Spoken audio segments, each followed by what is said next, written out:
ወንበርና ስልጣን እስካላገኘ ድረስ ከኢትዮጵያ ታሪካዊ ጠላቶች ጋር በጋራ መቆም በህዳሴው ግድብ የባህር በር ባለቤት ለመሆን በሚደረገው ጥረት በተቃርኖ መሰለፍ ቤት እያፈረሱ ስለ በርና መስኮት መጨነቅ መርከቧን ሰብሮ ስለ ጀልባዎቹ መሟገት የሚቀና ሆኗል። መፍትሄ አልቦ ጩኸት ሐሳብ የለውም፣ መፍትሄ የለውም፣ ይጮሃል።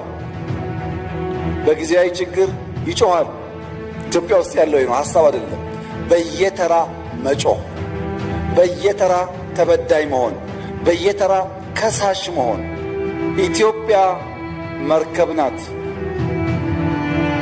ሰዎች የሚሰቃዩት ግን መርከቡን አፍርሰው ጀልባ በመስራት ነው። ትልቁን ሩቅ የሚወስድን አፍርሰህ ትንንሹን ብትሰራ ሰፈር ትቀራለህ እንጂ አትሻገርም ማለት ነው።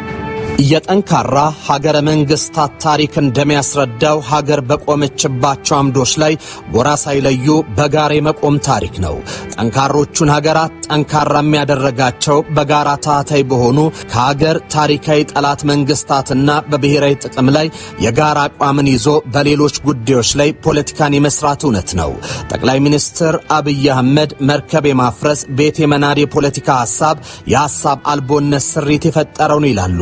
የሐሳብ አልቦነት ፖለቲካ የሀገርን ልማትና ብልጽግና ለማረጋገጥ ለሚደረገው ሩጫ እንቅፋት ነው ሲሉ ይናገራሉ። የዚህ ሐሳብ ንጥፈት ፖለቲካ አምዶች መካከል ህዝበኝነት አንዱ ነው።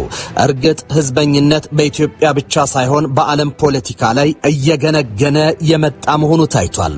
የኢትዮጵያ ዘላቂ ጥቅም የሚያረጋግጠው ቀይ ባህር የተፈጥሮ ጋዝ፣ ግዙፍ የማዳበሪያና የኒውክሌር ኃይል ግንባታን እውን ከማድረግ ይልቅ ህዝብን ከህዝብ ማቃቃር በሃይማኖቶች መካከል ቅራኔ ፈጥሮ በቀራኔው ሽብልቅ ለመክተት የሚደረግ ሩጫ ህዝበኝነት የወለደው ፖለቲካ ነው።